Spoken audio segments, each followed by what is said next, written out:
Assalamualaikum warahmatullahi wabarakatuh. Perkenalkan, nama saya Mutiara Mulyawati dengan NIM 2414200078 dari kelas PBS 3C, mata kuliah Hukum Bisnis. Nah, ketiga bidang hukum ini tuh merupakan pilar utama dalam sistem hukum Indonesia. Meski memiliki fungsi dan karakteristik yang berbeda, ketiganya juga tuh saling berhubungan dan melengkapi dalam mengatur tata kehidupan bermasyarakat dan bernegara, khususnya dalam konteks ekonomi dan bisnis. Berikutnya saya akan menjelaskan tentang hubungannya. Yang pertama itu ada hukum perdata, yaitu berfokus pada mengatur hubungan antar individu atau orang perseorangan dan badan hukum dengan individu lainnya dalam rangka memenuhi kebutuhan hidupnya. Sifatnya itu horizontal dan adapun fungsinya itu melindungi kepentingan privat seperti hak atas harta benda, perjanjian, perkawinan, dan warisan. Nah, selanjutnya ada hukum dagang atau Handler's Code berfokus merupakan bagian khusus dari hukum perdata yang mengatur hubungan hukum terkait dengan kegiatan perdagangan atau perusahaan yang sifatnya horizontal. Dan selanjutnya ada fungsinya juga untuk mengatur hal-hal khusus seperti pendirian, perusahaan, kontrak bisnis, surat berharga kepentingan, dan keyakinan intelektual. Selanjutnya ada hubungan hukum perdata dan hukum dagang. Yang pertama itu ada hubungan umum khusus. Hukum dagang adalah hukum khusus dari hukum perdata yang merupakan hukum umum. Artinya jika dalam hukum dagang tidak diatur tentang suatu hal, maka berlaku ketentuan dari hukum perdata. Contohnya itu dalam sebuah kontrak jual beli perusahaan aturan khusus tentang tanggung jawab pengiriman barang mengikuti hukum dagang.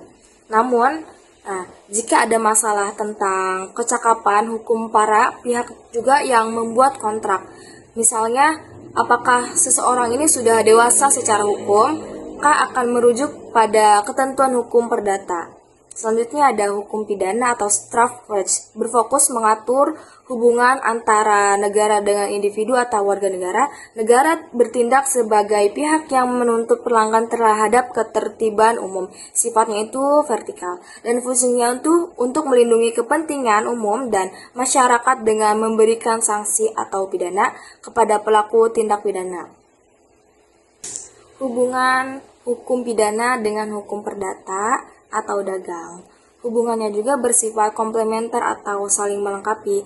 Sebuah perbuatan melawan hukum dapat menimbulkan dua akibat sekaligus. Nah, pertanggungjawaban perdata dan pertanggungjawaban pidana itu, yang pertama ada pertanggungjawaban perdata bertujuan untuk memulihkan kerugian yang diderita oleh korban, ganti rugi ibaratnya. Pertanggungjawaban pidana itu bertujuan untuk menegakkan hukum dan memberikan efek jerak kepada pelaku, atau bisa pidana atau dipenjara.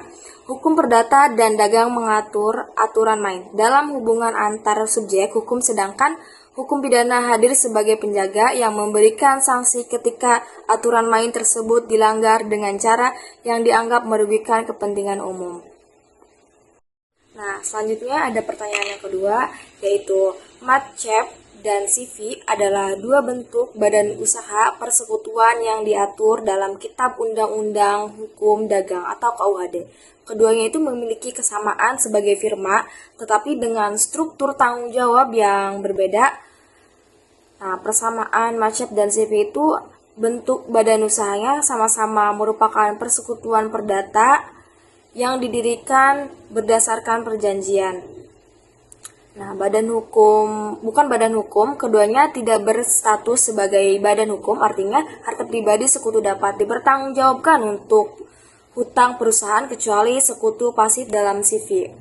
Nah, pendirian itu didirikan dengan akta notaris, meskipun untuk MATCHEP yang tidak memiliki objek usaha yang diatur dalam KUHD, perjanjian di bawah tangan jangan diakui. Pengurusannya itu pada dasarnya setiap sekutu dapat menjadi pengurus atau pengelola perusahaan, kecuali diatur lain dalam perjanjian. Cukup sekian jawaban dari saya, kurang lebihnya mohon maaf. Wassalamualaikum warahmatullahi wabarakatuh.